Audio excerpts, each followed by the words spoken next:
this was your idea. It always seems to, like, especially on Tuesdays, give you off the radar. So Virginia, the Cavaliers. I try to come up with bits, man, and this is one that's been rolling on along. And I got to be honest with you guys. Sludging. What do y'all think of when y'all think of Virginia football? Because, and this is not to dog on this, but here's what I think of. I don't. Like that's the thought that I had was I was like, what do I think of when I think of Virginia football? And I realized I was like, I don't ever think of Virginia football. And you're in the ACC, like, and you probably.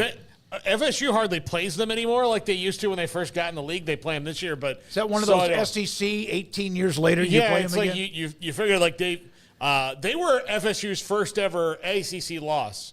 That's what I remember about them. And then like I remember Tiki and Rondé Barber, Thomas Jones.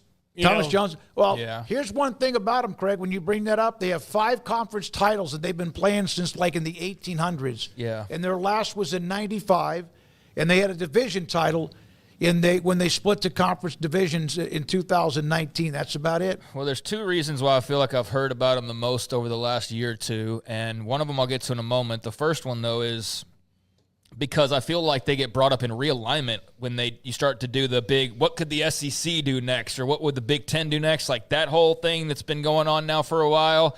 This is a team that you're like, oh, the academics and the geography and the history and the this and the that. And then it's like, yeah, but what about the actual football? Mm-hmm. The football, I don't really think of much. And, well, there's reason why, guys. The biggest story going on this year is their head coach is very much on the hottest of hot seats. It is win or go home for Tony Elliott, who is entering Clemson phenom, right? Who is entering year 4 after going 3-7, 3-9, and then last year 5-7. They have not made a bowl game in his 3 seasons since taking over for Bronco Mendenhall. They didn't make a bowl game the last couple of years of Bronco Mendenhall, which did include the COVID year, but since the COVID year, which is now 5 seasons, they've been 0-5 in the postseason. Prior to COVID, they had made 3 straight bowl games. But, they have not been in a big game in the postseason since 2019. And to be fair, that was a big game. It was the Orange Bowl, which they lost that year with Bronco Mendenhall at the helm. But, it's been tough sledding for Tony Elliott, who did see a 2-game increase on the first couple of years, but still a game short of the postseason. So this is not a breakdown. This is an on-paper exercise to just kind of see what's what when it comes to their schedule. And so let's start off with Saturday, August the 30th, as you see on your screens here. They open up at home against Coastal Carolina. That is followed by a road trip, getting ACC right out of the gates here. NC State on the road on Saturday, September the 6th. Then on Saturday, September 13th, at home against William and Mary. And then the following week, you get Stanford, another ACC opponent there, although let's see it later on. So although you don't have a break just yet, you've already been perusing through it and out of the conference here in this first month. So you get Stanford there on September 20th, and then you finally close out that first month, and you will do so with your only non-Saturday game of the year, which is a Friday night contest, as we see more and more of those, especially for the ACC and the Big 12, and it will be those pesky Florida State Seminoles at home. So 3 straight home games for the Virginia Cavaliers. 4 of their first 5 games are at home to start the schedule. So from August 30th through the month of September, Coastal at home, NC State on the road, William and Mary, Stanford, Florida State on a Friday, all at home, and we will break there before we get into the month of October. Just my first glance at this, this being a very make-or-break year for Tony Elliott, Chandler Morris, coming in to play quarterback and all that, this is not a bad run-up to the bye week to maybe get some momentum if they are improved.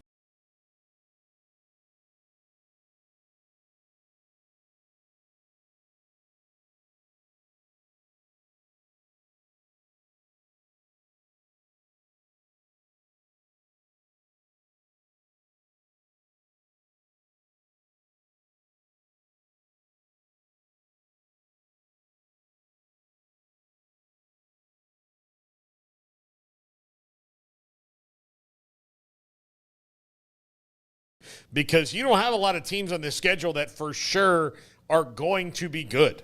I mean, Louisville's the best team on the schedule in the first part of the year. So right now on paper. Now we don't know, but there's so many questions, and the team that would be the best is 2-10 last year, so that's out the window. And then you've got a good run up. If they don't do well, if they don't have a winning record out of this, then I think you know what kind of team this is. Man, I tell you what, Stanford, that's one of those long road trips. We, of course, have broke down Stanford. Man, that's a long way. And Washington State, which you're going to get into. But I do need to mention as well of these games, the NC State game is a non-conference game. Well, see, I understand that they're going to keep playing, but I hate that. It is a non-conference game. Damn. As they are just, I guess, a victim of the scheduling because of all the realignment. So with the ACC format that prioritizes what? Playing everybody more frequently.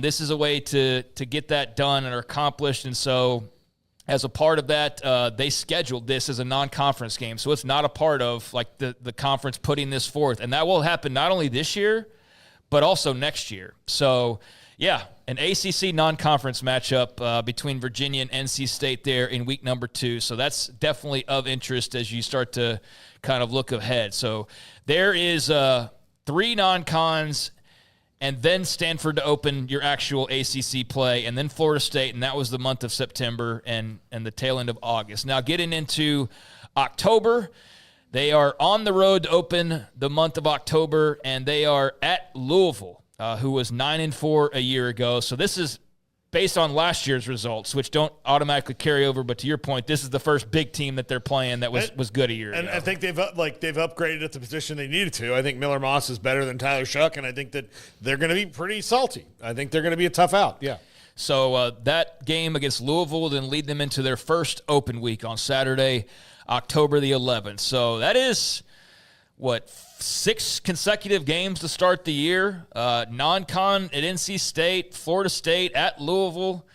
You do, as you mentioned, get Stanford at home, so you don't have to go cross-country. But when they come back on October the 18th, it will be Washington State, continuing out the non-con schedule there as they get the Cougs from Pullman, who were 8-5 a year ago.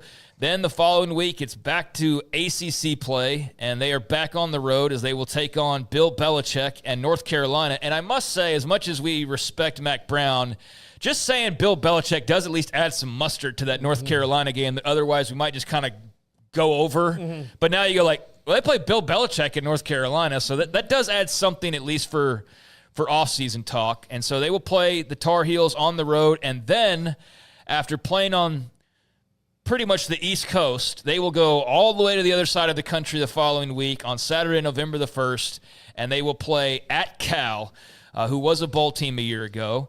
The following week, after trips to North Carolina and then Cal, a lot of jet miles, they will be back at home against Wake Forest, and then the following week, they go back on the road for the 3rd time in the past month, and they will take on the Duke Blue Devils, and that will leave them with one more bye week and then a final game that we will get to. But that second stretch, Washington State non-con at home, at UNC, at Cal, Wake Forest at home, at Duke. Look, if Tony Elliott thinks this team is going to be better, this schedule is set up for them to be better, to get to a bowl game, to be 7-5. I mean, I think that should probably save his job. I don't know if they're better than 7-5, but a schedule with teams, look, Stanford doesn't have a coach. You play William and Mary. Coastal, not sure about them this year, although I'm sure that will actually be one of their tougher games. North Carolina, first year with Bill Belichick. Cal, don't really know how that's going to go. Wake Forest, new coach there. So, Virginia, and then we'll talk about the next one. Duke and Louisville right now, I'm looking at this are the games that I'm like, well, that's tough. And then the rest of them, I don't really know about. If this was Clemson's schedule, people would be declaring furious. Yeah. So they get the open date, and then I'll get to who they don't play that's of note. But they do finish out after their second bye week, which maybe this is playing for a bowl berth or who knows where they are at this point. But they will close things out at home against Virginia Tech. So the big rivalry, Virginia Tech, they're at home to close things out. And that is the 2025 Virginia football schedule that you see on your screen there that we just ran down. Of note of who they don't play, and just correct me if I'm missing one, but they don't have Clemson. They don't have Syracuse. They don't have Miami. They don't have Georgia Tech. They don't have Pitt. Boston College. I mean, SMU. No SMU. I almost forgot. Yeah, no. So no SMU, no Clemson, no Miami, no Syracuse, no Georgia Tech. I mean, that's a pretty damn good draw if you were looking to avoid most of the better teams from a year ago. You're pretty much avoiding all of them with the exception of, I guess Louisville. I mean, but other than that, like you're basically not playing all of the top teams. They're rivals on paper, right? They're rivals. By the way, when George Welsh was there, they were pretty good. They had a nice run. They were ranked quite a bit. He was there for quite some time.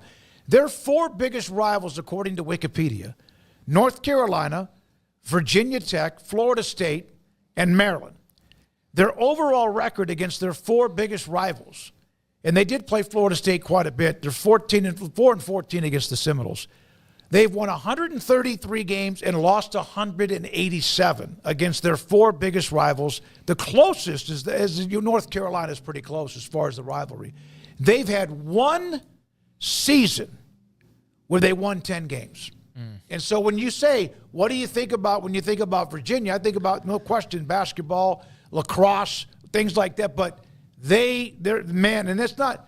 They've won 10 games once in 1989. And for Ted and Richmond or whoever might come across that clip and be offended, look, I know people in Virginia aren't thinking about TCU or Baylor or Texas Tech. So I totally get it, and it's flipped. But yeah, it dawned on me while I was kind of drumming this up of man, I just don't think about Virginia football in the slightest. And yeah, there's been a Thomas Jones or a guy here and there Herman that you think Moore. of. But for the most part, they're just kind of there, but they get brought up because of their tradition and their history and all of that, as an institution. When it comes to some of these, where could they end up one day? They're in a good spot as far as that goes, seemingly. But, yeah, not a lot on the results side, but there is their schedule. I think, if Tony Elliott can't make a bowl game with this schedule, Paul, then I don't know if he's ever going to make a bowl. I mean, he'll play a lot of the best teams, at least that we think. Let's take it back on Virginia. Jim Grove is a former alum of Virginia. He wasn't. But you know what? He's our guy. He should have probably been their coach. They might have been better off. Yeah, and he also voted against Florida State, apparently. Well, I mean, as everybody did. He didn't apologize. He still hasn't apologized. Best players: Tiki Barber, Rondé Barber. Yeah. Aaron Brooks played quarterback in the NFL. Thomas Jones. Patrick Kearney, pretty damn good player. Chris Long was a hell of a player. Herman Moore. And Heath Miller, a good tight end, played for the Steelers. DeBrickashaw Ferguson. So they've had some players. But, man, it's a very scattered amount of success that they've had. I know that there's other leagues examples. But, yeah, having NC State as a non-con game is that's weird. That's weird, but that's where realignment took us, I suppose. So there you go. There's the Virginia 2025 football glimpse in or look in or however you want to, I guess the on-paper exercise that we're doing. I keep using that because that's what it is. But next up will be Virginia Tech, I guess, whenever we get to that tomorrow or later this week. If Garrett will keep us on track and not get off. So Virginia Tech, Wake Forest, and then Notre Dame? Yep. And Notre Dame. All right, so we'll be able to clear out the ACC by the end of the week and